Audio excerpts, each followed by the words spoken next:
And we are officially live, I think. I don't know anymore. Hello to all my BC WrestlePod nerds out there, and welcome to another rendition of the Olalito review. Of course, we got to get that in. And this is your weekly AEW review show here at the BC WrestlePod Wrestling Podcasting Network thingamabob. So, wow, we are high energy tonight.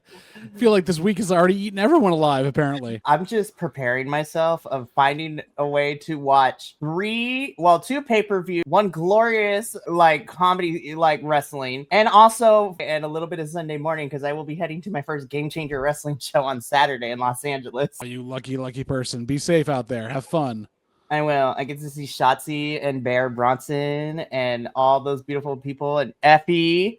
So I'm so excited. It's going to be a lot of fun. Give Effie a big kiss from us. I mean, listen, I'm not going to say no. Nah, I'm excited. It's going to be a lot of fun. But I'm also excited to talk about AEW this week. Because did you say gay EW? Because it kind of was a little bit. It was nice. I mean, yes. We say this all the time here, but it's so nice that AEW feels like more progressive. It's really fun to watch because there are things that are said and done on this television screen across Dynamite and Collision where I'm like, God, I love wrestling. It's so much fun. And we're going to break all that down tonight. But I got to introduce the panel for this evening because I can't do this by myself. I mean, I could, but it's not as fun. Of course, first and foremost, this is the person that started the Bi-Conics because actually this was his idea and he gave me his blessing to run with it and turn it into what it is now. Mr. JVL. My God, how far we've come. It's true. It's very true. Oh, God, this has been a lot of our lives so far. And Mikey, you've done nothing but spectacular things with this, including inviting every fan we've ever had to become a host on the podcast. It's very nice. Listen, we're trying to create a harem here at BC WrestlePod, and so far it's working. We're collecting everybody like Pokemon, man. Why does it have to be a harem and not a him? I mean, it could be whatever you want. No, just I like love my name tonight. I love it, Mr. Gotta love it. But then, of course, speaking of growing our harem, our little familia, if you will, we also have our newest member, Benny, who is now officially the newest to our little harem. And you know what? I'm happy for it. I'm cool here for it. Do I call you a concubine? Yeah, I definitely have a lot of harem on my chin. Like, for the usual greetings and salutations, internet friends. And as Motorhead says, let's rock and roll. Yeah, that definitely sounds like Lemmy. Yep. Yeah, 100%. So before we break down Dynamite and Collision and kind of, go into all that, as well as our predictions for All Out Toronto, a little bit of the announcements, if you will. As always here, before we do any of these reviews, if you like what you see here on your computer screen, your phone screen, your television, whatever, product you are using to watch us, hi, welcome. We're happy that you found us, however you found us on the internet. And we want you to stay here because we love interacting with all you folks. So, of course, you can subscribe to our YouTube channel, follow us on Twitch or Kick, whatever your preferred platform is for viewing videos or streaming content. But we also understand that that is a lot of time, and sometimes we just don't have enough of it. But if you still want to interact with us, I highly recommend following us on the social medias at BC WrestlePod, where we pretty much are on almost every social media site. Instagram, Threads, TikTok, Blue Sky. We have a Patreon. And new to our repertoire of things as well is BC WrestlePod has a coffee as well, where you can click that link and donate us to, help us keep the lights on, so to speak. It's a lot, you guys, but it's worth it in the long run. So when you have to pay for 4 different pay-per-views and or another thing and a streaming service and I mean, like, and there's no weeks off. It's a lot. Yeah. Be like, this is my second career, you guys. I was it's slowly taking over your first career. I mean, you know what? It is what it is. But honestly, you know what? I'm going to ask my tax person. Can I use these as a tax write-off? Hell yeah. Oh, let's chat afterwards. I will tell you how to really get a good setup there for your home business office you're sitting in right now. We'll talk afterwards. But of course, if you want to donate to us any which way, that link will be, popping into the chat ever so often because I set up a bot for it to release to donate and buy us a coffee. And we would love you for it. But if you also want to support us financially while also in return getting some really cool merchandise out of it, you can check out our merch store at bcwrestlepodshop.fourthwall.com, where we have a lot of things. We have merch for all of our review teams, both, of course, the weekly shows as well as the international brands. And within the last couple of weeks, we dropped our 2 newest collections. One is our Pumpkin Suplex Latte collection, where we literally channeled our inner white girls, but with a luchador wrestling twist. So get that design with our luchador suplexing a pumpkin spice latte, and that is available for the entirety of fall. It will go away at November 30th. But of course, with that one, we always believe in charity around here. So every shirt dropping for the remainder of 2025 will have some sort of charity tied to it. For our fall collection, I keep saying we need some slides of these so people can see them. I know. I think I'm gonna start because I have the pictures that I've been posting on the social media. So I'm gonna do this. Throw them up. I will. So our fall collection had, the pumpkin suplex latte. Part of the proceeds will be donated to No Kid Hungry, which helps children, be fed during the holiday seasons as well as the back to school season as well, because no child deserves to go hungry. And then just dropping literally yesterday, just in time for Hispanic/Latino Heritage Month, is our Festival of Lucha shirt, which has designs inspired by Latin artists, which is a lot of fun. And part of those proceeds will be donated to a couple of charity organizations that help keep Latin artists and Latino art relevant and preserved, especially the big ones like Diego Rivera, Frida Kahlo, Salvador Dali, all those folks. So check out that merch, link in the description of this video as well as in the chat. But now that I gotten that out of the way, let's talk about why we're really here, which is Dynamite and Collision. So in order to fit in both of those shows, as well as give us room to talk about All Out Toronto, I kept to the, I don't want to say main stuff, but like the stuff that we can focus on and trimmed out the fat, so to speak. Dynamite was easier because it was like, oh, it's pretty straightforward. Collision is like, oh my God, y'all have 2 hours and you crammed in so damn much. I was like, it was a bloated show in some of the best ways. But honestly, for me, Mikey, Dynamite came down to one match. And we all know what that match is. We're going to talk about it. I still had fun. Collision had lots of bangers, though. I'm not going to lie. Even the promos were bangers. It was crazy. They're like, hey, we kind of need to balance out the show. So Collision, since we're not going to have you next Saturday because of the pay-per-view, let's just give you everything we got. And then tomorrow we have September to Remember, which is 3.5 hour Dynamite. Yep. So we're going to sprinkle that in when we talk about All Out Toronto, because certain matches need to be finalized due to September to Remember, which we'll get into. But no one needs to finalize anything. You're competing with a half-assed pay-per-view from the other folks. There's no reason to worry. Very fair. So we kick Dynamite off this week with a grudge match in which we have, our AEW World Champion Hangman Adam Page taking on Josh Alexander.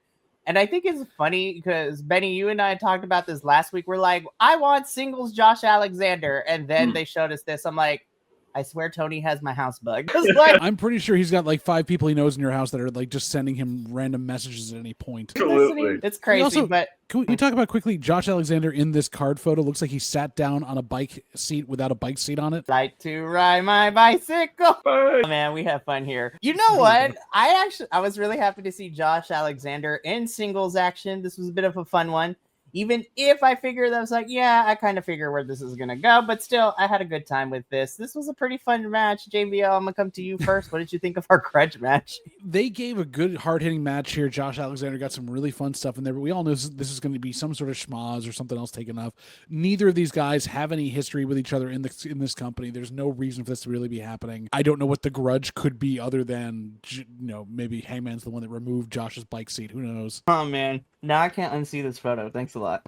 Benny, what did you think of our grudge match opening up the Dynamite? Josh actually I like how Hangman didn't just squash him. He got in some good heat, and man, this Philly crowd is just so much fun. When Hangman comes out to start out, this place goes ballistic. I talk about when we get to it later on, but there's a certain somebody on this show that they went absolutely bonkers for, but this match was so much fun. Yeah, good stuff from both guys, and in a rematch from April, which is because we all remember that. It's crazy, but Hangman does walk out with the win here, which leads into what happened afterwards. So let me get this. By the way, the whole entire time we've been in our Philadelphia residency, this crowd has been amazing.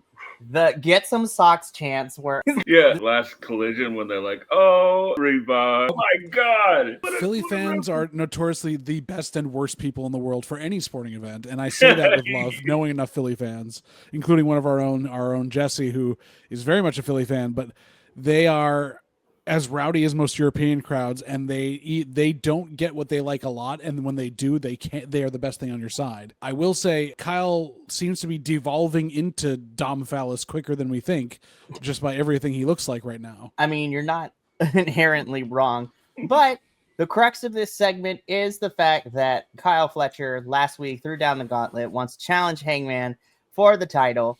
I mean, Hangman technically accepted it last week, but we get a little bit of an asterisk after this, interaction where Hangman praises Kyle Fletcher, probably knows he can do it, but in order for him to prove it, Hangman asks Kyle that the Don Phallus family needs to stay in the back, and Kyle needs to take care of this on his own, which Kyle, to his young, upstartness, is like, yeah, I could definitely do that. I'm going to beat you. I don't need their help. So they're going to stay in the back. And I'm like, very interesting. Obviously, I don't think, Fletcher, you're going to walk out with the win.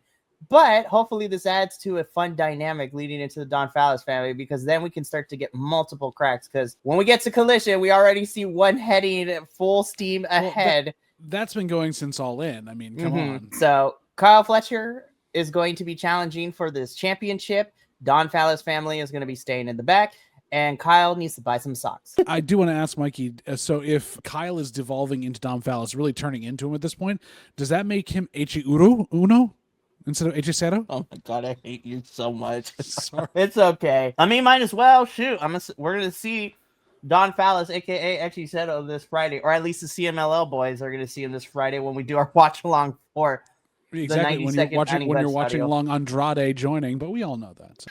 That's a whole nother can of worms. Me and Kilt talked about that on Sunday, so we're just like, there are like literally 2 places that we can see him go to, but that's neither here nor there. Nope. But no socks, Kyle Fletcher versus the millennial anxious cowboy Hangman Page this Saturday should be a fun one. Shoeless Joe Jackson, sockless Kyle Fletcher. Why not? By the way, whoever is the graphics team for these like match posters that be making for these things I really want them to sell so I can frame the one that they made for the Fatal 4-Way for the women's one, because the colors and the theming is so beautiful. And I'm just like, anyways, shout out to the design team in AEW. Y'all rocked it. Yeah. But go for it, Benny. Agree. Those posters are great. Like, I've gotten a couple myself. This one right here, actually, is The Acclaim versus Swerve in Our Glory. All Out and Grand Slam 2022. Ooh, that match made me a believer in The Acclaimed. I was like, Then that storyline got completely sidetracked. It seemed like a bad Python sketch that they didn't know how to get out of. So they're just like, break it up. All right. I was like, we ain't gonna forget, but you know what? If it gets both of them back on TV, sure, why not? And now for something completely different. Yes. Speaking of something completely different, hang on. Work with me. There we go. The lunch from hell, as I called it. Oh my God. After all their stuff online this week too, and like all this, like them losing a bunch of money at the slots and flying first class, but they had what's his name in front of them that was too tall. It was crazy. And then Jack Perry sending packages with knives and things like that. I'm like, excuse me? This is the business luncheon from hell, because Renee tries to interview them and they're just like, they're getting with food. And then they sit down. They sit down with the Dark Order, and then Brandon Cutler is here, who doesn't want anything to do with them. Moxley sits down and scares like the extras from the table. Yep. And basically Moxley delivers a pep talk, be like, listen, Death Riders, we don't care about this money, but y'all need to pull your weight if you're going to win this money later tonight in the main event. And I was just like, all right, Moxley, I understand the Death Riders' goals are completely different. Sure, very altruistic of you, but that's a lot of dinero. I was like, that's a lot of dinero. I'm just like, I will take this paycheck. One thing I was noticing was that with the Dark Order, like Alan Angels was sitting next to the Dark Order. It's one of the extras. I don't know. Now that Alan Angels is on the independent, who knows? Yeah, right. I love like Moxley like coming up and like acting like the cafeteria guard, like still doing like the whole Moxley thing, like, you guys know who you are, right? You guys remember what's going on here? They're like, yeah, Moxley, we've been writing it. I don't know.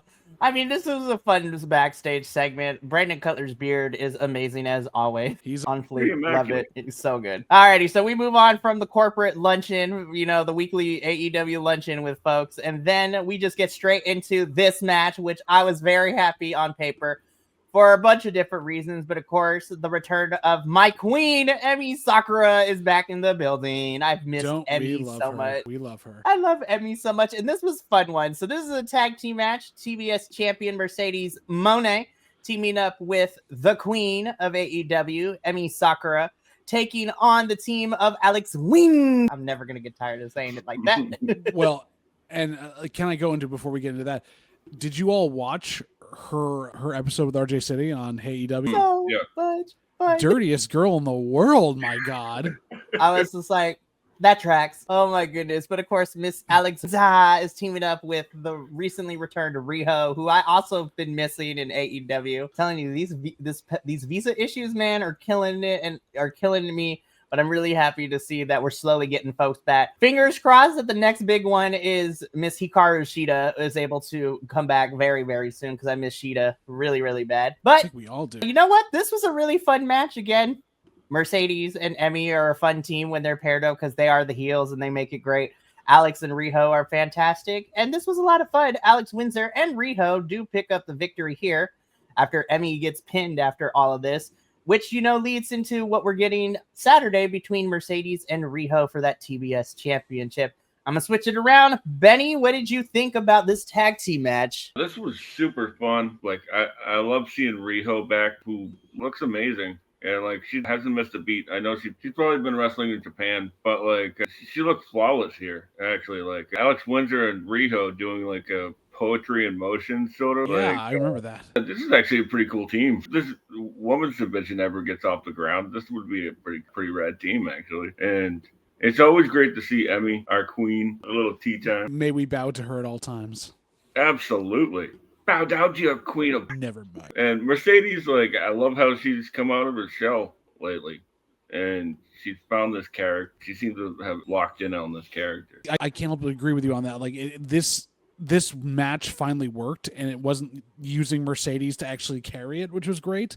And just to see Riho and Emi, actually, it was basically just a Riho and Emi match for the entirety of it until we got a few things in and out. And that's not the worst, but I feel like we could have had a decent match without just having Alex and Mercedes at ringside would have been fun. I agree with both of you.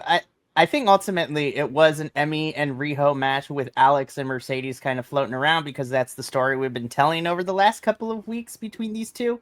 And now Riho's challenging Mercedes this Saturday for the TBS championship. Anthony, give me more Emi Sakura on my TV screen. I love her so damn much. But again, this was a fun one. This is continuing our mid-card championship. Yeah, I guess it's safe to call the TBS our mid-card. So very fun match. Cannot wait to see the one-on-one with Mercedes and Riho on Saturday. He's short, he's bald, and he gets no hose. My God.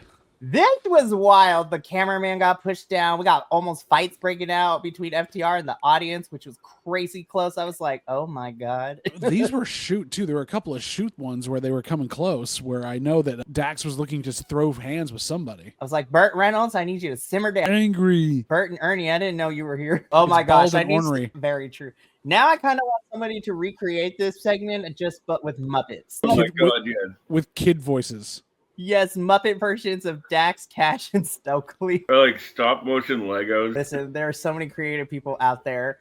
If any of you who are out there watching this, please do it. It'd be amazing. But so far, it's been mostly keeping FTR and Christian and Cope separate. So again, this was a promo that turned into a bit of a shoot, because I thought fists were going to be thrown between FTR and the audience.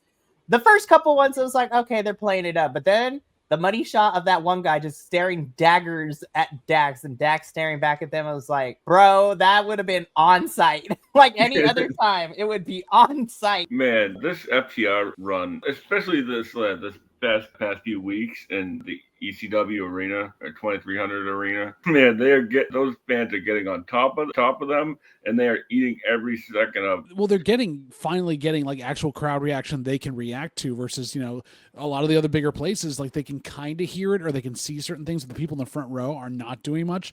But here in Philadelphia, they are within an arm's reach and they are spitting on you and doing stuff because Philly fans. So, in general, we're in a good place for that. And Big Stoke here is really, well, he's always got it.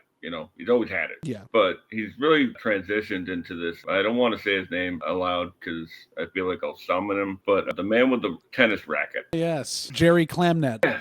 Yes. Mikey's like, you idiots. Stoke in general is taking that kind of role very seriously.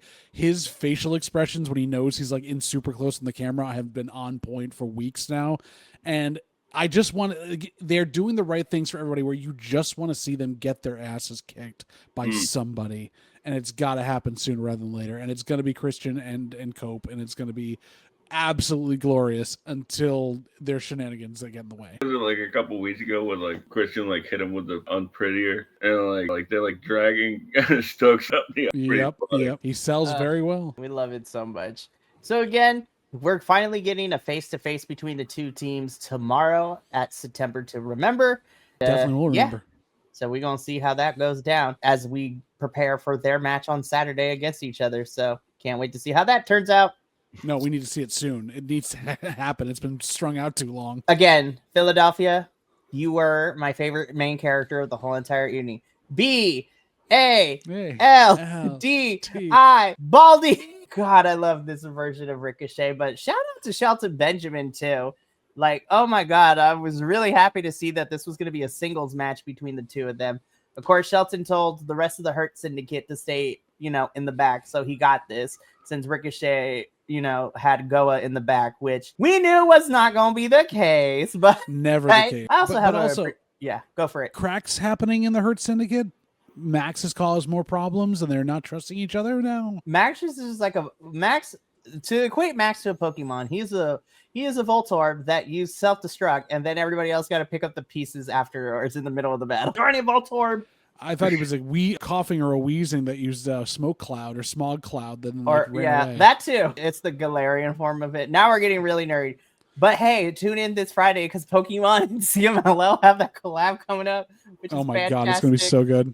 Oh my God. I was like, oh my God, we have a Mexican. Well, Halucha has always been the Mexican wrestler Pokemon, but now his Mega is an actual luchador with a cape and everything. Oh, but that's for a whole nother podcast. But is he going to be shiny? That's all we want to know. That is very true. But back to the match itself between these two beautiful bald bastards. It was so bright. The light shining off their heads. I had a good time with this one. They work really well together. They have a great styles that mesh up. It really was fun with the storytelling.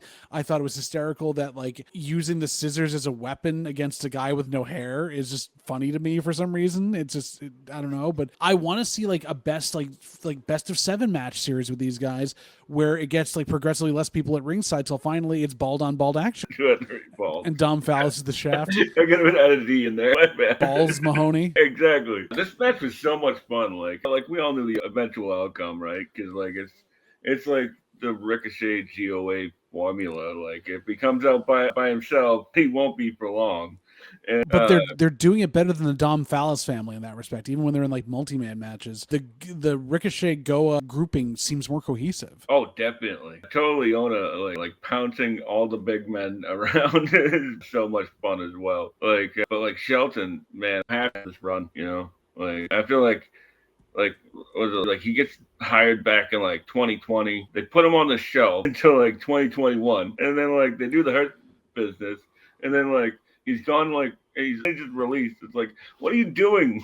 This is like one of the best wrestlers in the world, and he showed it here. He's been so neutered for so long. It's just great to see him do anything at all in the best possible way. But I think there was one trick that AEW missed. They need to have Ricochet take on Big Bill, so he can come out and go B-A-L-D bald. That would be amazing. So, of course, Ricochet wins with the assistance of Goa, which also has the rest of Hurt Syndicate. And, we're building to this trios match happening this Saturday But again, this was fun, and shout out to Shelton Benjamin. Man has been in this business for almost 20 plus years.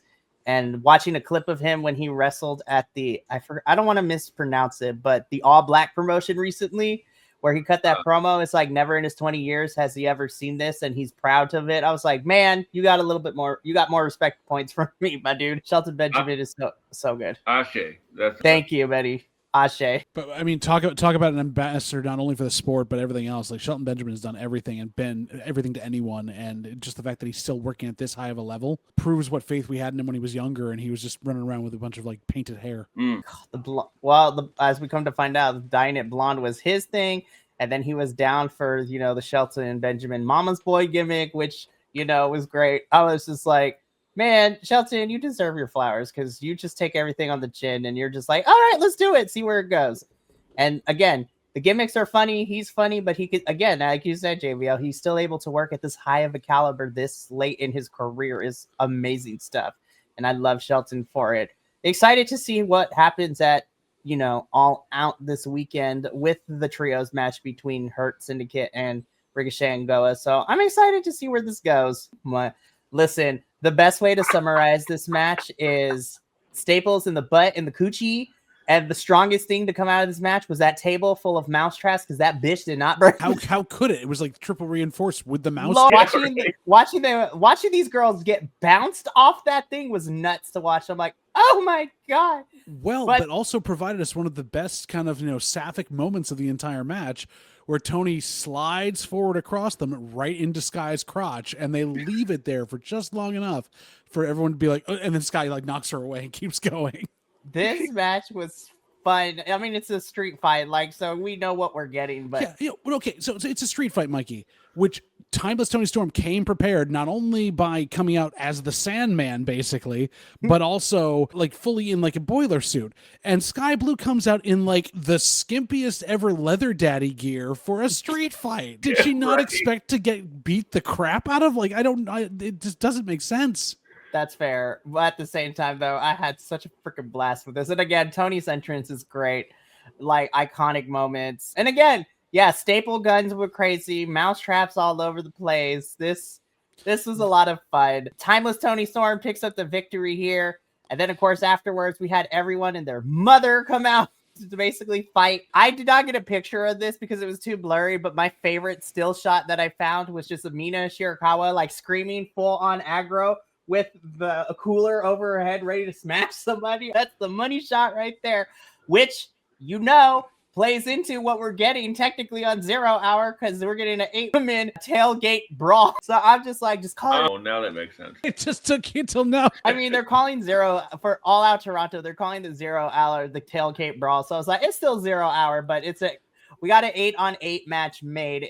And we'll do the predictions because that's the only match on 0 Hour so far officially announced. But that's also the only one we care about anyway. But for real, I think Mikey, you're right in a lot of ways. We had a schmoz at the end. Everything was out there. Benny obviously didn't pick up on the tailgating theme, which we understand. But there were a couple things for me with this. I mean, it was a brutal hardcore match. The women usually put on better hardcore matches than the men, anyways. They are really good at telling fun stories.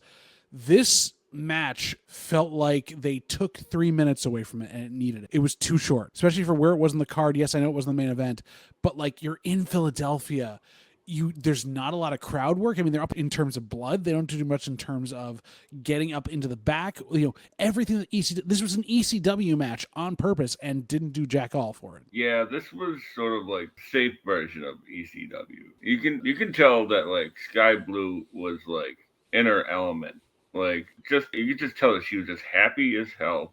And to be honest with you, with the tailgate items, like Aminata had like a cooler, like an igloo cooler. It's like Mina had the cooler. I believe Aminata had like a spatula of some sort.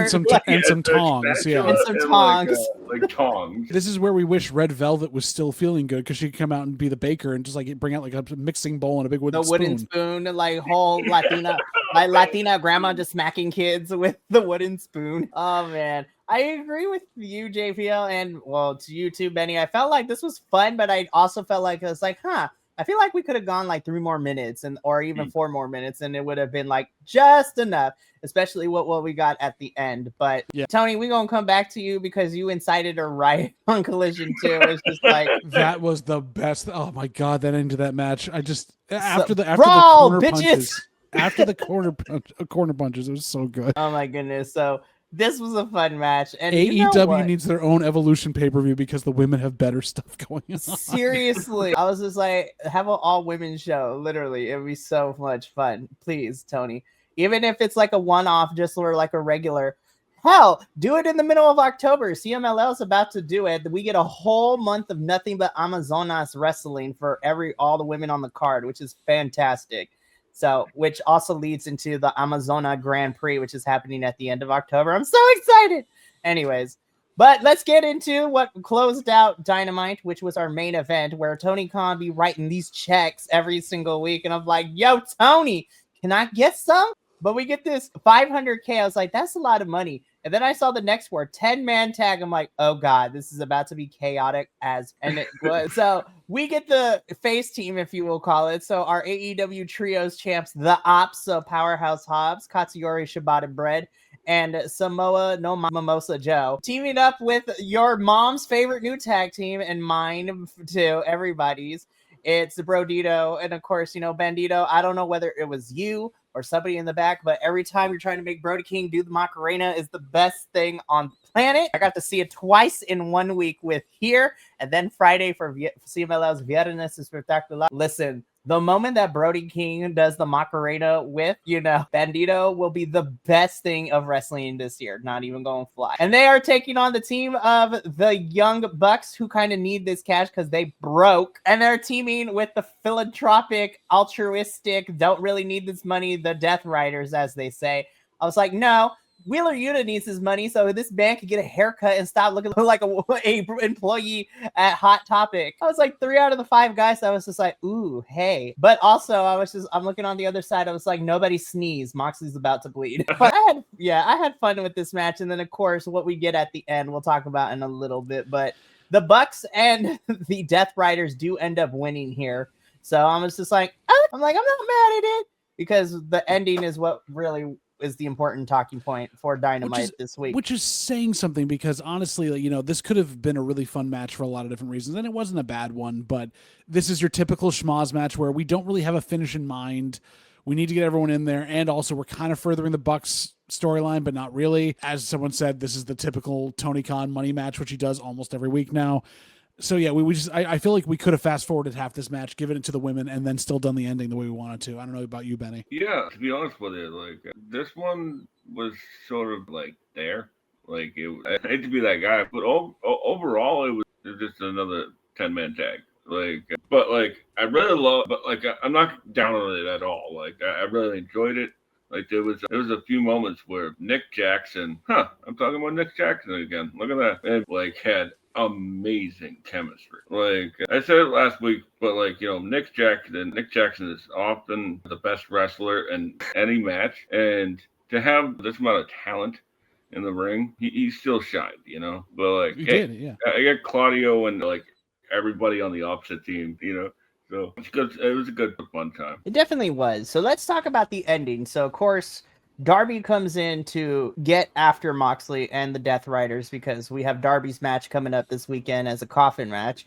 And then Creator Wrestler number 15 in a black hoodie comes in to run interference for Moxley. The hoodie comes off and, the Home Alone meme, shocked face or shocked Pikachu face, if you want to go that meme. It's Daniel Garcia, and I'm just like, I saw this coming. However, Tony, you have 2 routes you can go down, and I'm hoping that you're going down where this is a ruse because Orange Cassidy is going to come in and just whatever. Because we also, I didn't include the picture, but we also have a Hook talking about how, he's going to go at it alone or maybe not. So I'm just like, this is falling too perfect into place. So we are either getting, Daniel's kind of getting a heel turn, so put him in Death Riders, or my favorite option of the 2 paths is that this is a ruse, and we got Orange Cassidy, as cool as he is, playing mind games out here and orchestrating everything that's going down. But I hope that's the case. But you know what? I'm probably wrong. I love you, Dan Housen. I'm so sorry. I gotta say, I really like this, this Danny Garcia mock storyline, because like it shows you that like they can tell a short story and get to the ending really quickly. You know, like it like all this like transpired over like what like a week and a half, 2 weeks, and like when Danny like at the crowd was aghast. No, Danny, no. But honestly, I feel like I like this because we've been saying for the last couple of weeks, it was like, what are we doing with Daniel Garcia? What is his direction? Like, we had him at Forbidden Door, excuse me, and I thought that was going to go somewhere, but apparently not with him and Nigel. But, you know, I'm here for Daniel Garcia being Death Riders to see where this goes. We won't have to wait too long to talk about that when we get to Collision. So let's just get into it, shall we? Except it wasn't Saturday night. This was taped on a Thursday and it aired on a Saturday. Sorry, did we break the internet there that people didn't realize still that people tape things for the weekend shows? Shocker. Anyways, let's get this. Why wouldn't we put it in the can, right? Oh my goodness. We are punchy tonight. We are very punchy tonight, and that is okay. So let's get into Collision because a lot went down as well. Because again, they packed so much in 2 hours. So I swear, Mark Briscoe, you have like 15,000 different portraits for these cards. I swear. And they're all different. They're not even the same. I feel like you're one of the only AEW wrestlers who doesn't have it the same every single week, which is crazy. But there's got to be the conspiracy theory is he's telling a story with his match card graphics. Just there's something going on that we're not picking up on, where that he's got some code we have to like decipher. It's wonderful. It really is. So we kick the show off because we kind of blend Mark Briscoe and MJF together in this whole thing, where we figure out what Mark Briscoe's stipulation is going to be for his match against Max at All Out Toronto.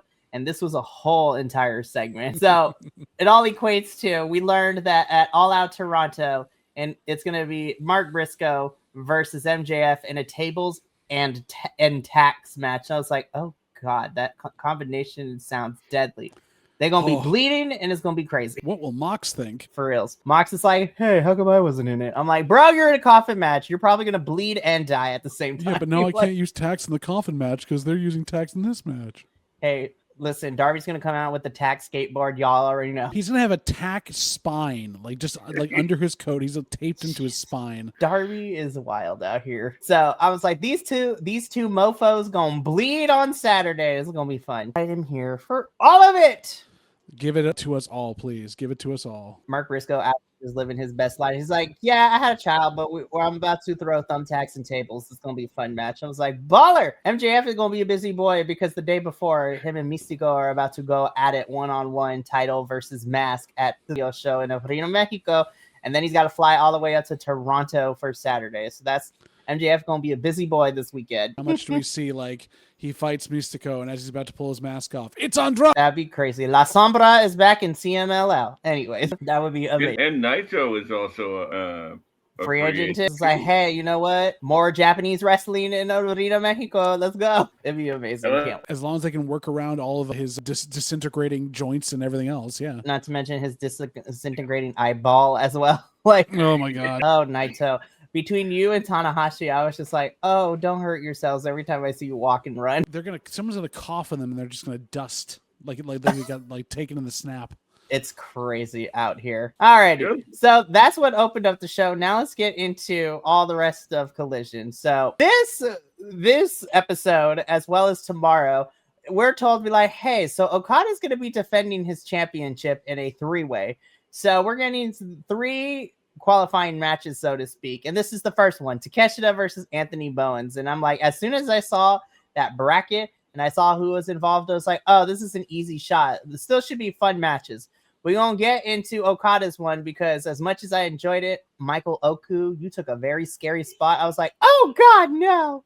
But anyways, so we get Konosuke Takeshita versus Anthony Bowens. This went about the way that I thought it was going to. Takeshita wins, and that is the end of that story. Like, I have nothing else to add. Can I honestly ask about, like, we've said in the past that Takeshita is so good, he could get a good match out of anybody. What the hell has Anthony Bowens done wrong in his life that he can't get a good match with Takeshita? It was mediocre in the worst possible way. And I feel like it popped into my head. I'm like, oh, Anthony Bowens is like 1997, 98 Al Snow. Ooh. technically brilliant, does really well, had some stuff with the crowd that kind of worked. Not over anymore. Yeah, I'm. I didn't mean to go bring it down or just. No, it's fine. Like, I actually sort of agree. I kept waiting for this match to hit a second gear. And Right. Don't you mean the Zack Ryder move? oh yes, or Zack Ryder, right? Matt Cardona.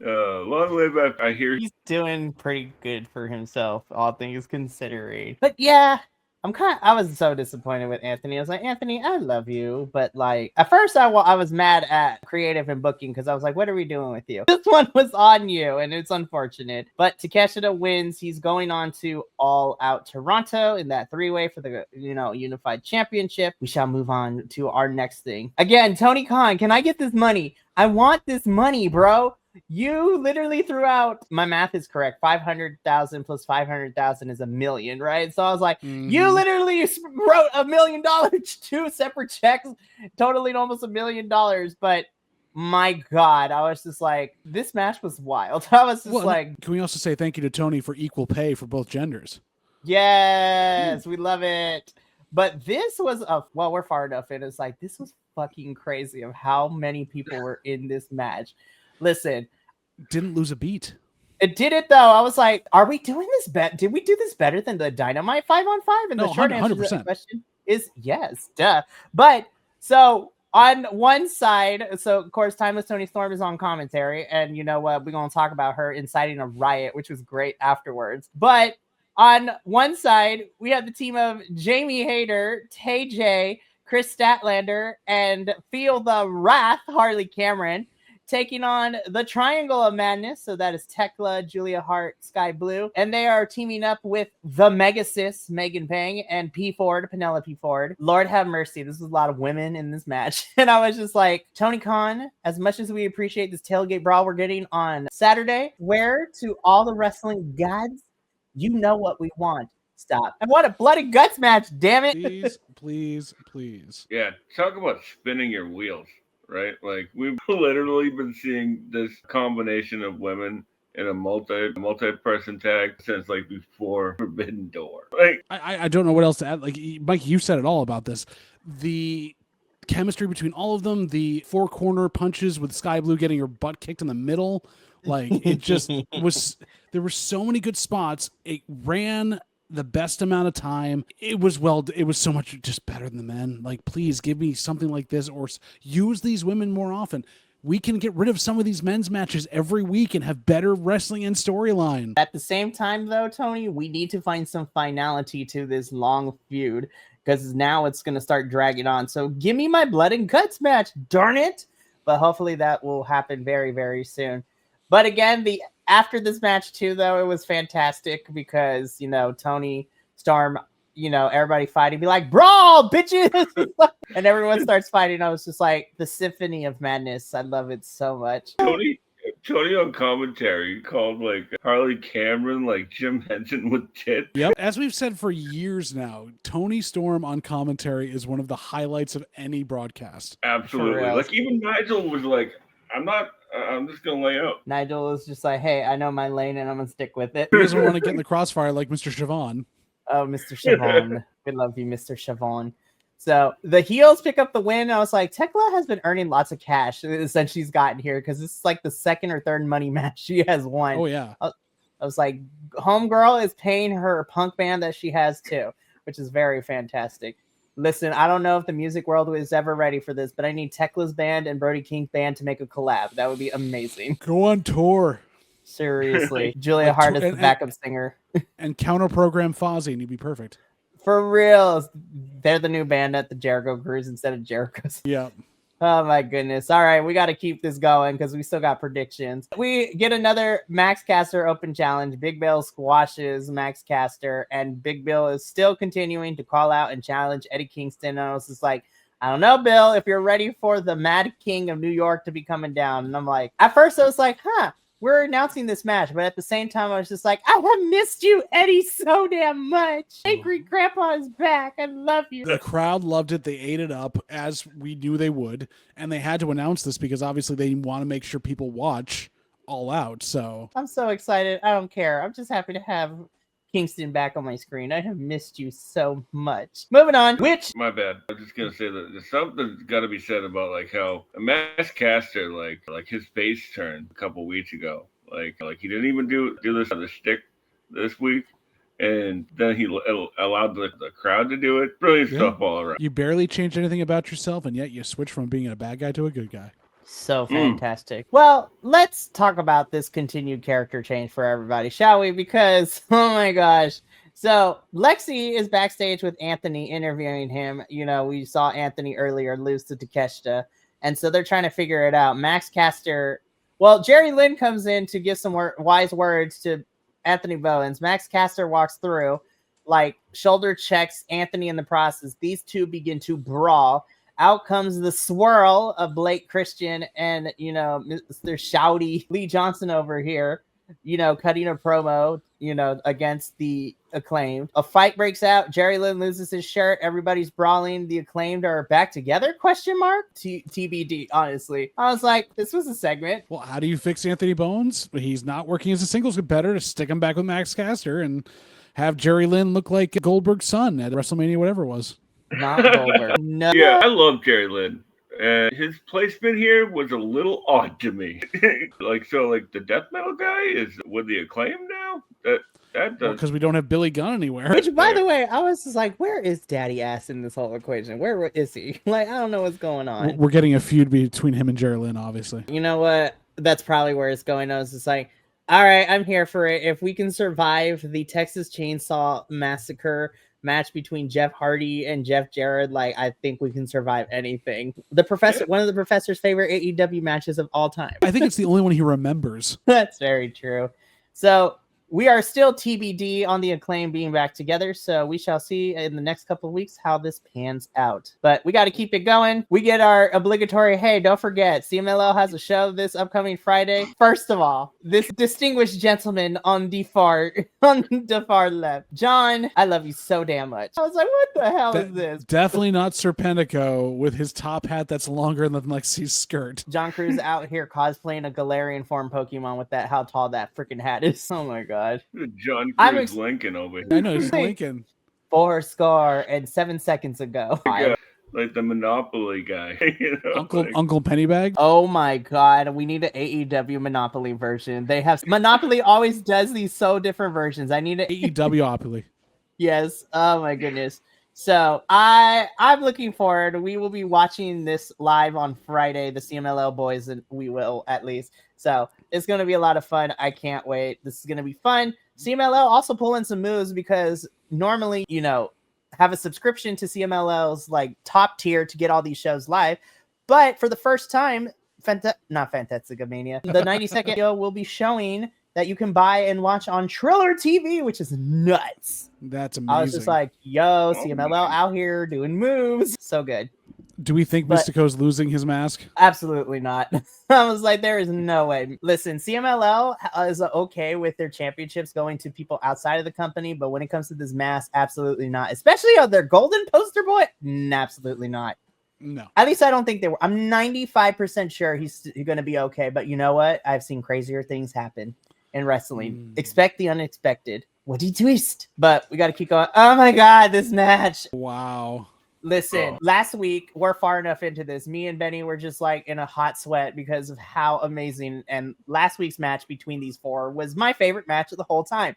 For the second week in the row, they ran it back again, and it was still as equally as epic. Yeah. I was like, my God. Tommy Billington, Adam Priest, and FTR2, y'all ate. Y'all ate. This was shades of like in 1980s British Bulldogs versus the Brainbusters. Like you had so much stuff. And Adam Priest, that tornado DDT where he did not even clip the apron, fell straight to the floor to put Cash Wheeler on his head and like have him sell. What a move. Like it was perfect. Like this really reminded me a lot of like you were saying, like the Bulldogs and Brainbusters are just like, you know, like 80s Southern tag team wrestling. You know, like it was way different than you usually see tag team matches being paced, you know, today. Because like FTR was like taking over like half, like the first half, and then like they finally got the hot tag, and then FTR just like took advantage of them and was like playing with their food, and they're just like, oh man, fantastic. There are not enough descriptors that I have in my vocabulary. We're gonna buy you a thesaurus, Benny. Come on, we can do this. It really was. It really was. So much fun. FTR win. They cut a short promo, for their face-to-face coming up tomorrow with Christian and Copeland. But for the second week in a row, I was just like, listen, I'm not saying that you need to, AEW, but if y'all want to give me one more to make it a trilogy, like, I will be like, oh my God, this is, there's not enough words that I can continue to describe of how awesome this was. And the fact that they ran this back again, back to back, we didn't take a break and then run it back again like 2 weeks later. It was straight back to back. And I was just like, I don't know if Adam Priest is officially signed to AEW. I know Tommy Billington has kind of been in and out for the last couple months. But AEW, I'm just saying, y'all need to lock this shit in right now. Lock it in. I'm going to say this as best I can. This is what the Von Erichs wish they had done their entire time they come in and come out and come in, come out. They cannot do it.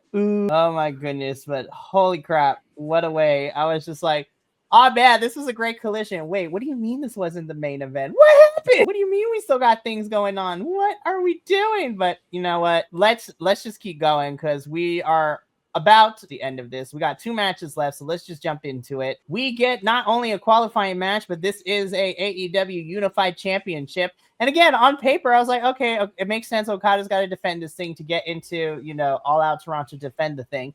And then when I saw, he's like, and he's going up against a Michael Oku. I'm like, Anthony Khan. Anthony, come here, Anthony. Let's talk real quick. Middle name Anthony, so he's Tony Khan. I don't Tony Chopper. Hey, listen, if Tony Chopper can have 2 first names, like, I'm just saying. But Anthony, come here. We need to have a chat. I keep telling you this all the time. You can't, for me personally, you can't just casually drop, oh yeah, you're going to have Michael Oku on the show. Because as soon as I saw this on paper, and Benny got my reaction last week when we talked about it, I'm like, how do you just casually drop, like, oh yeah, one of like the brightest stars at Rev Pro UK and British Wrestling right now is about to have this match against Okada. I'm like, what the hell are we doing with our lives? For the title too, I was just like, listen, I want to live Michael Oku's life. The last couple of months, this kid has just been popping in AEW, be like, yeah, I'll show up.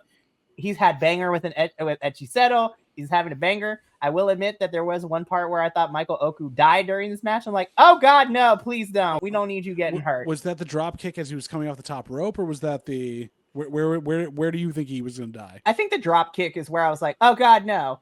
And again, I don't try to bring up the Fed as much either, but watching somebody in the similar position have their head bounce off the basketball on the floor like that. Listen, say what you will about her, but I was like, Tiffany Stratton, that head was bouncing. I was like, oh God, no. Yeah. So yeah, Oku sold like a madman for this and took everything from Okada that he could. It was crazy. And to see it look slow, which he has not looked that slow because Oku is so fast. Yeah. Speaking of like Oku almost dying, it almost seems like he's trying to kill himself to get a contract. Because like there was one time it was Death Before Dishonor where like he did like this like flop or whatever it is. And, like, Fosbury flop. Yeah, there it is. I never get that one right because it's such a tongue twister. But earlier I had mentioned that the Philly crowd like lost their mind for somebody. The way that this Philly crowd was screaming from the bottom of their diaphragms for Okada was insane. Their hometown boy. Right? I mean, yeah. Like at the beginning, like this is this woman just shrieking at the top of her lungs because she's seeing Okada like in front of her. Like I understand it, I get it. I'd probably be doing the same. I think we all would squee just a bit, just being that close to him. Yeah. But yes, for reals. Like I know I squeed for Okada, but I also squeed for Ibushi when I went to Dynamite 300. I was like, oh God, this is our main event of Dynamite 300. What is my life right now? On the other side of this, though, Michael Oku, please keep yourself safe. Not because we need you to be fighting more things in AEW or doing Rev Pro. We need you back on Brainbusters over on Wrestle Talk TV because they're doing great stuff with you when you come and play games with them. Michael Oku, I was just like, they're just casually have a friendship with one of the hottest prospects in the British wrestling scene right now. And I'm just like, listen, I know you have to pay for Rev Pro, but if y'all could spare like $9 for a monthly, I highly recommend Michael Oku's match against Leon Slater, like during Forbidden Door weekend, because I'm like, oh my God, this match was amazing and it's so good.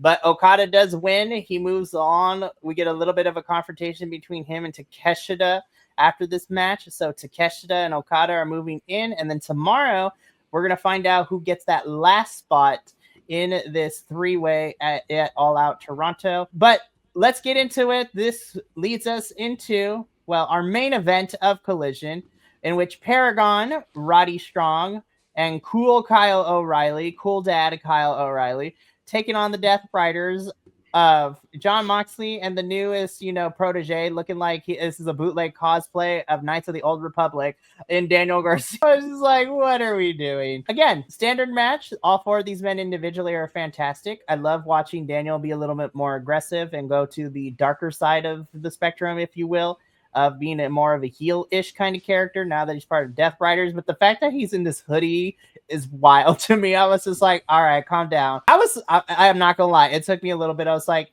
I don't know if I can get here behind the shorts like this, but it is what it is. Yeah, it was funny. It was sort of like it was like really reminiscent of like Moxley's G1 gear. Like Right? little shooter boots and the knee pads. So he's trying to be Mox, little Mox now. Yeah, right. Like he's trying to be that 2019 Mox. I love also, like, as you say, like when this rendered, like did they just catch him? Photographer just catch him as he came backstage last week.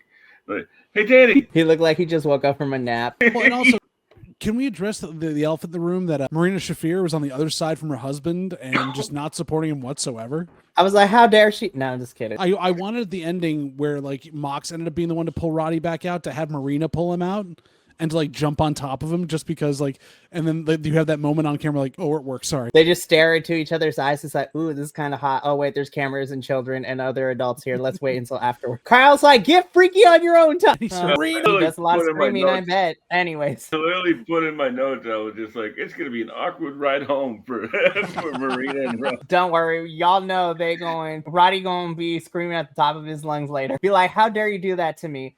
Or who knows? Marina being the badass she is, she's like, okay. It's like, I'm like, do it. If Roddy shows up in a wheelchair, we'll know why. We know why too. But I will say, Daniel Garcia and Kyle O'Reilly going through chain wrestling and really doing some mat work, really well done here. Good, I love that part. The and again, I'm like, that O'Reilly got on that arm bar when Danny had flipped him over and was like basically wrenching his arm out. This is why I've been saying we need like bring ROH pure champion Daniel Garcia back, because that Daniel Garcia is a menace. And I want him back. And hopefully we're slowly getting back to menace Daniel Garcia, because it's a lot of fun. He's ignoring Daddy Magic. Which I was like, ooh, this relationship going to be interesting. Yep. Go. My bad. Like, I was just going to say that AEW has a lot of great utility players right now. And like, like John Cruz, Daddy Magic, like they can do commentary, they can manage, they can wrestle. Like, they can do pretty much everything, but except for like get themselves over, I guess. Damn. I know.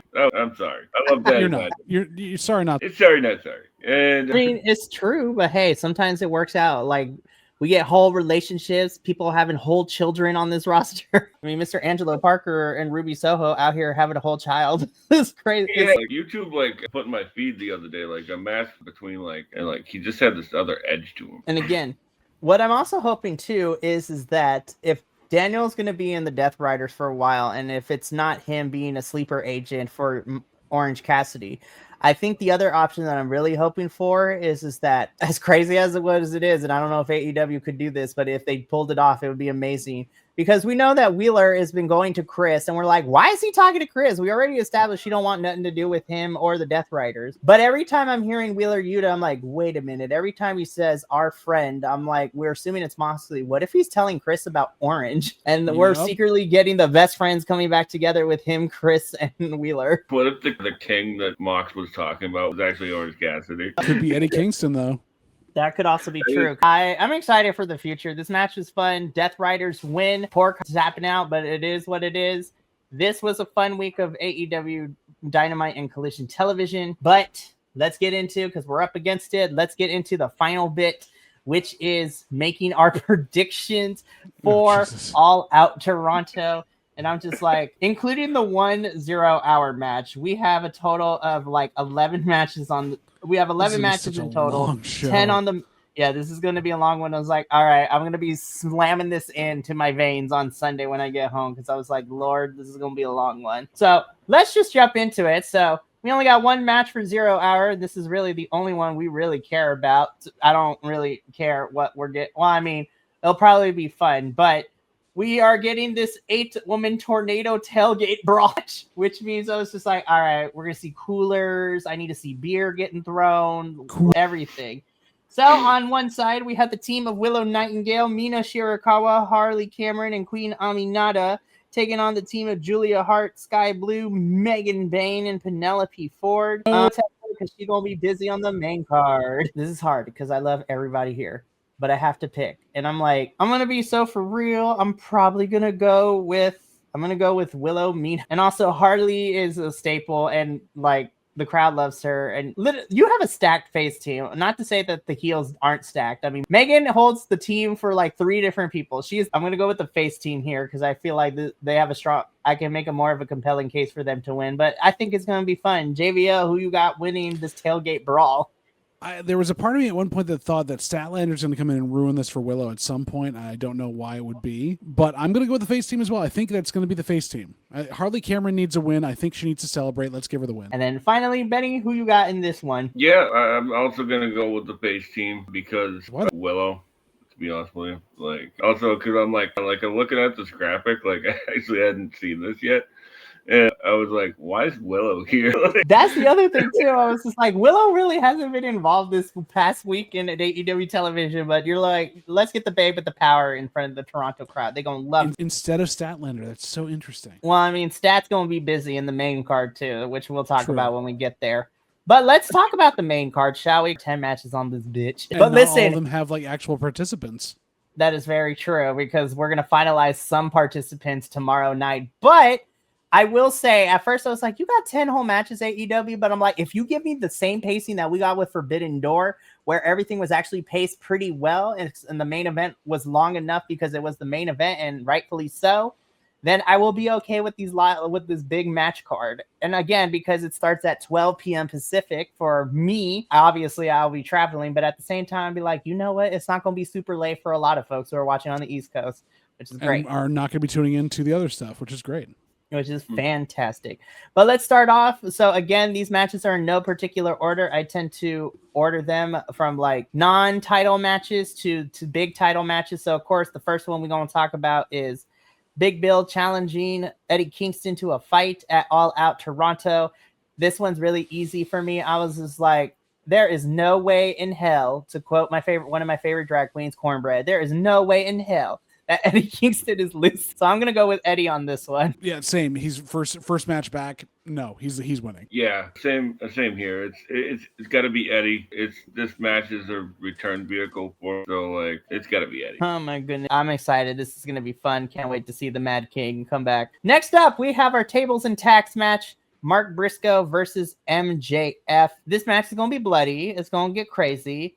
I'm actually going to go with MJF winning here. I feel like in order for Max to progress to the next part of him getting back to Hangman and that title, I feel like because we've been kind of skirting around MJF and Mark Briscoe, I think Max wins here. And again, I know continuity is weird in AEW, but because I know for sure he's probably going to lose the day before, I think Max has to win at some point this weekend.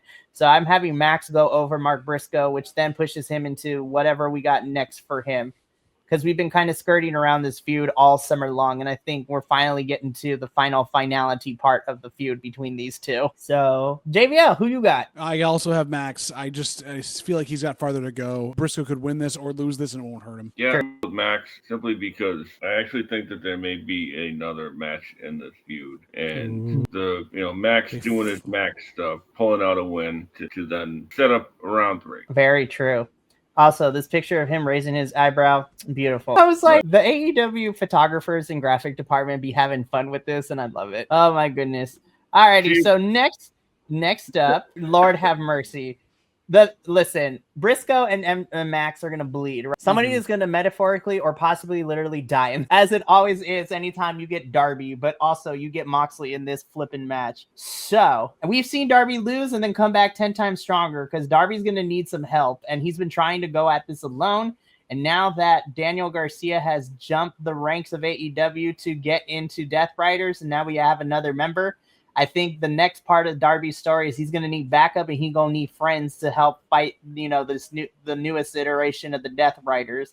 So I'm going with Moxley to win this coffin match, but hot damn, Moxley is going to need to take he literally needs to beat up Darby to the point where this kid don't move and put him in the coffin, because Darby ain't going down without a fight. But I got Moxley winning the coffin match here. JVL, who you got for this one?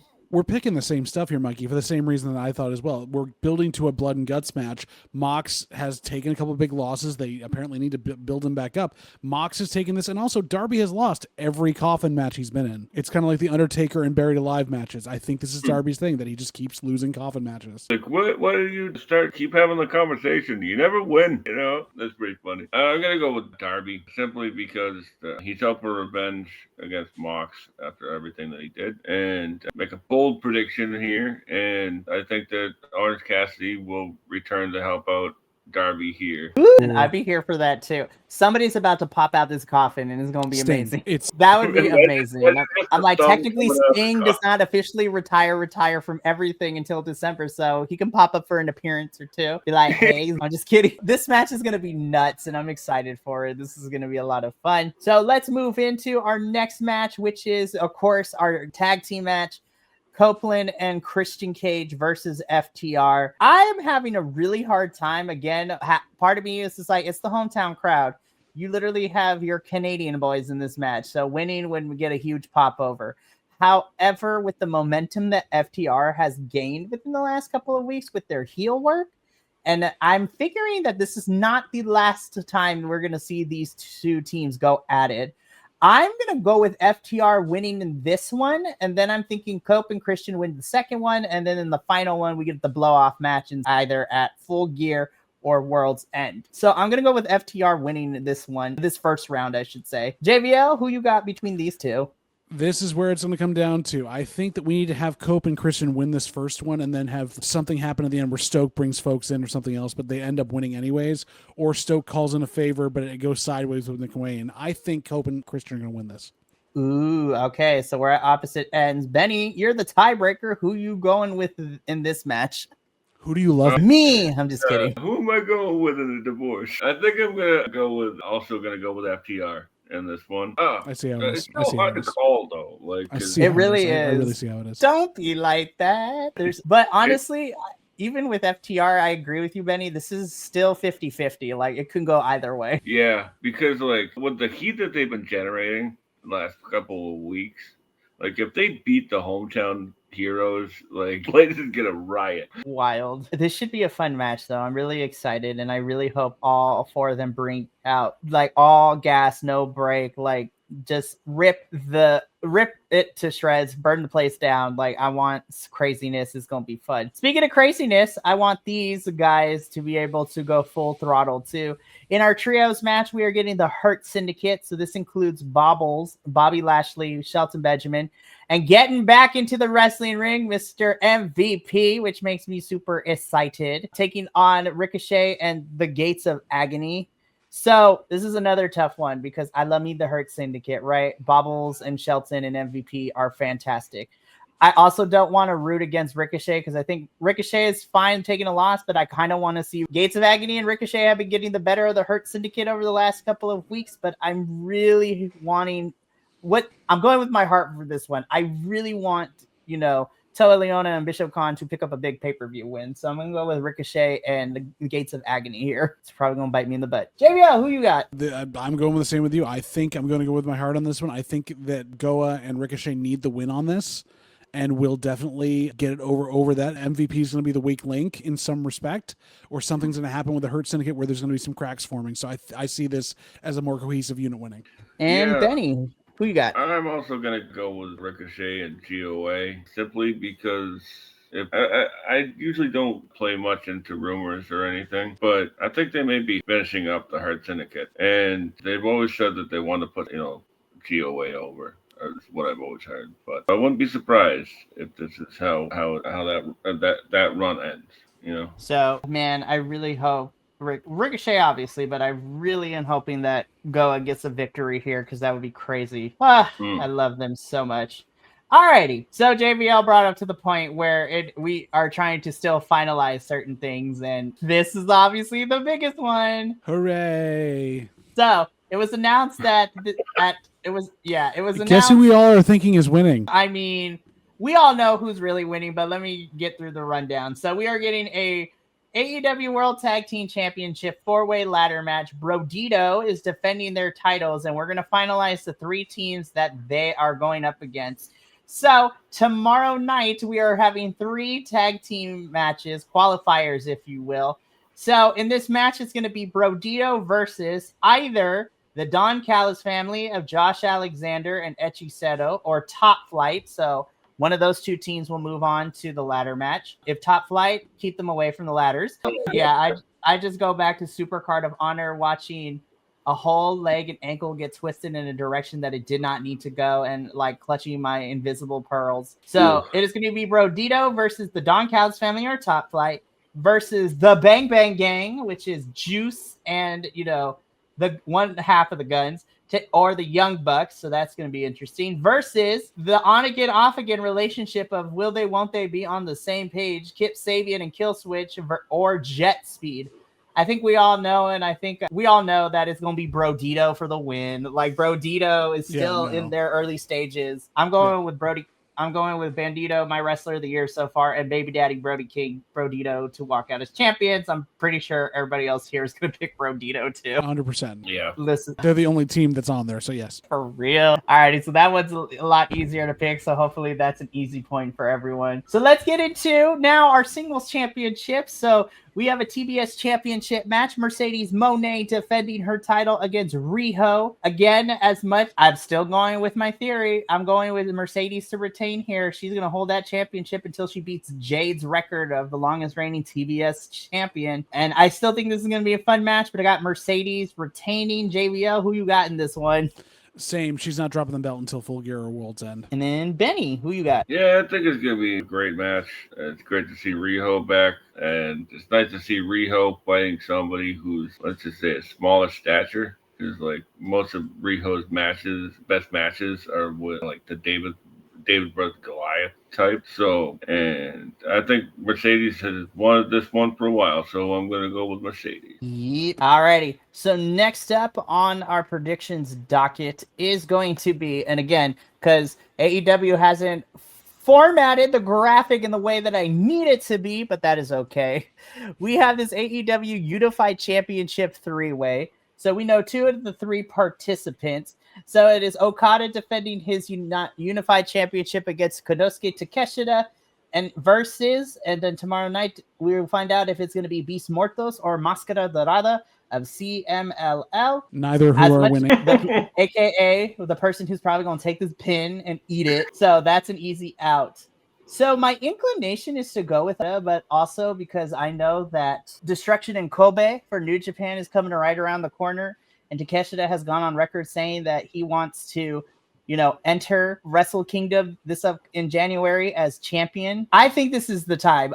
Again, I could be wrong, but I'm gonna go with Takeshita for this one. JBO, who you got? Mikey, stop taking my picks. Same reason. I'm going for Takeshita. I'm like, please I think it's Takeshita's time. I think. Not to say Okada is at the end of his run, but Okada has been a really fun champion. He's the longest unified and the longest, I think, singles champion in AEW, if I remember what they said correctly, across all the championships in AEW. But I think Takeshita as double champ would be amazing. And also gives something for Okada to chase and the cracks in the Callis family. True. So the fraction will begin. So this is going to come down to Cage and Chris and Cage and Copeland versus FTR for us to see who wins this evening. For real, because it's going to be crazy. But then again, I have to contend with whatever Professor picks too, because who knows? Him and his Nostradamus ass might win. Like, him and his picks always fucking win him the things in the end. But anyways, Benny, who you got in this 3-way match? You sold me on it, actually. I just find it funny that like Okada didn't put over any young guys in New Japan on his way out, but he's over here putting over the. Well, he's a DDT guy, so it works. For real. He does out here with his 3 contracts, AEW, New Japan, and DDT as well. Like, Oh man, and you know what? Takeshi is going to Japan, and if he's gonna win the IWGP World Heavyweight from Zack before Wrestle Kingdom, like have him defend that. The Unified Championship defended in New Japan would be crazy. But yeah, so that's a lot of fun. Okay, so now we're getting into our final two matches, which are for the big titles, if you will. So the first one being our AEW Women's World Championship in this four-way match. Timeless Toni Storm defending her title against Jamie Hayter, Chris Statlander, and Tekla. For me, this is an easy pick. I'm going with Timeless Toni Storm. However, comma, period, asterisk, whatever grammatical portion you want to use, I am actually going to quote Benny, who brought this up on the social medias, and I highly agree with him, so I'm giving him all credit here. My biggest thing about the match is not that Tony's is going to win. Like, that's the easy pick. My big thing that I need from this match is to see where we're going with her and the story of her championship and her next opponent. Because we have these other three here who are amazing. Stat, Jamie, Tekla, right? Fantastic. My biggest hope is that this match sets Jamie up to still be the number one contender and to still go after Tony to get that championship back. Otherwise, and to quote Benny, what are we? The plot will be lost. Because I love Tony to death. I really do. But she's beaten this whole women's roster twice in some cases. Yeah. And the only person really left, again, is Willow and Jamie. Willow is off doing other things right now because she's on the Tailgate Brawl at 0 Hour. So I think Jamie needs to be the one to dethrone Tony for the history and the story they have. So, I mean, I'm going with Tony, but I need them to give me where Tony's going next for Wrestle Dream and possibly Full Gear after this match. Because, Athena losing at Forbidden Door, I was like, oh, okay. Well, I mean, I picked Tony to win, but she's kind of been just waiting in the water, so to speak, these last couple weeks leading into All Out Toronto. So I need to see some definitive pathway for Tony and who she's going to face going into Wrestle Dream and Full Gear. But that's my long thing of it. I'm actually going to go to you, Benny, first, because I did quote and give you credit for your stuff because your thoughts were very profound when I watched it. So obviously who you got and what, and, I would like to hear more about, what you were saying about we need something more of substance for Tony. Yeah, well, thank you. I appreciate that. And really what it is that, as much as I love Toni Storm and I love the Timeless character, it's starting to run a little thin. Like, the jokes are always great. Everything's fantastic. But, all great things have to come to an end. Know where they're going to, what's next for the Timeless character. But AEW has a lot of this problem with a lot of their champions where, right now, they've all been holding it for a really long time. And there's no direct path away from that. And to be honest with you, I really like to give it to Stat. Have Stat win. We can move the women's division away from Toni Storm a little bit and move back towards Willow and Stat because they've been floundering as well. And that's definitely another two people that kind of been floundering. We got to figure something out for Stat and Chris as well. They deserve it. And honestly, I feel like even if those are your next three contenders individually, I'm gonna be so for real. I think Tekla's in this match to take this pin. I love Tekla, but I think she's gonna be either her or Stat is gonna take this pin. I think that's what they're here for. My money is on Tekla. But she can afford the loss because Homegirl has gained money in the last couple of months. The money matches that she's been a part of. She's gonna wipe those tears with the dollar bill. Let me just wipe my tears with this $100 bill. But yeah, all right. And then of course, JBL. I think I know who you got, but who do you think I got? Timeless Toni Storm. I do, but riddle me this: I am calling the end of this match. The ring is clear. Except for Jamie and Stat. Jamie hits Haterade on Statlander, and as she's about to go and make the cover, Tekla spears her out of the ring. They're brawling on the outside. Toni Storm, who's been out in the corner for a little while here, wakes up, crawls over, covers Statlander and wins. She barely survives the 4 women. Hayter, who was supposed to get the win, was taken out. You got Hayter and Tekla for a bit while Tony figures out what she's doing, which could be Willow, could be Statlander rematch, and then at Worlds Collide, Hayter takes it off her. Oh my gosh, that would be a perfect way to end AEW in 2025 at World's End. It would be so good. That's great. Will it happen? Probably not, but Tony's listening, so it's okay. Is that sure? And then finally, our final match of our predictions. Probably the easiest one for me to pick. Kyle AEW. Fletcher also sat on that bicycle without a seat. Hangman Adam Page defending the AEW World Championship against Kyle Fletcher. This one's easy for me. I am going with the millennial anxious cowboy Hangman Page to retain the championship, though I think seriously is going to be crazy. And then Benny, who you got in this one? You can't look at it the same anymore. Oh my god. Bottles don't go there. Yeah, seriously. Like, never mind. I'm going with Hang. Same reason. Like, there's gonna be shenanigans, and like, he just needs to be chopped down to size a little bit. Right. So, and I think Hangman is the funnest way to do it. And that brings us to the end of our All Out Toronto. My God, there's a lot of matches on this main card. It is going to be crazy Saturday, but it's going to be a lot of fun. Obviously, next Tuesday, we will be here reviewing All Out Toronto. So that's going to be a really fun show to review. And that's going to be it for us here at All Elite Ensemble Review. But before we go, I would like to give you a preview of what the rest of this week looks like. So I know, but it's a very light week, which I'm very appreciative. But then, I say that, and next week is going to be freaking crazy. So tomorrow evening is the double dose of reviews. On Wednesday, we kick things off at 5:30 p.m. Pacific with our NXT review show. We are going to be reviewing NXT's Homecoming, which is the TV special airing right now and tonight, where we're getting all the eras of NXT popping back in. We're having matches, and literally this is leading us into our go home show next week before No Mercy. And then, of course, at 8 p.m. Pacific, the CMLL crew will be here to review another episode of CMLL's Viernes, which we saw, now we have our finals locked in for the, video show this Friday. And our main event was an AEW Tag Team Championship. And it was just as epic as you think it was with Brodito in Mexico. It was amazing. It was so much fun. So we are going to be reviewing that episode and previewing. Speaking of Aniversario, on Friday, the TNA boys are taking a week off because we will be doing a live watch-along. The CMLL crew will be here for the 90-second watch-along starting at 7:30 p.m. Pacific. There's a lot of matches. Me and Will be watching this, as well as our unofficial fourth co-host, Agent Lo-Fi, homie to the chat. And then we are getting the grand return of, a.k.a. Adolfo, as, he's been off on a hiatus for this month, but he is making his grand return on Friday. And then we wrap up the week on Saturday before I leave for Los Angeles to GCW Homecoming Los Angeles, as I do a quick review for Defy Wrestling's Aeon, which includes some tournament matches. Marina Shafir defending her Defy Women's Championship. We are getting Clark Connors in an open challenge. Killer Cross is making his Defy debut, which is going to be nuts. So I can't wait for all of that. But yeah, it's going to be a fun, week of wrestling. So super excited. But that's going to be it for us here at All Elite. We got to get up out here because we've been here for almost 2 hours and it's late for a lot of folks. So thank you so much for tuning in. And as always, from all of us here at BC Wrestle Pod to you, remember, take care of yourself, love one another, stay Bi-Conic, and more importantly than anything, you always deserve to finish your story.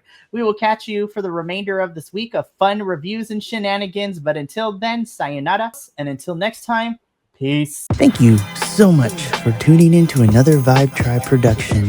What's gonna happen next time? Well, you're gonna have to tune in to find out. But until then, remember, take care of yourself, love one another, and as always, make sure that you keep the good times rolling. Thank you for being here, and we'll see you next time.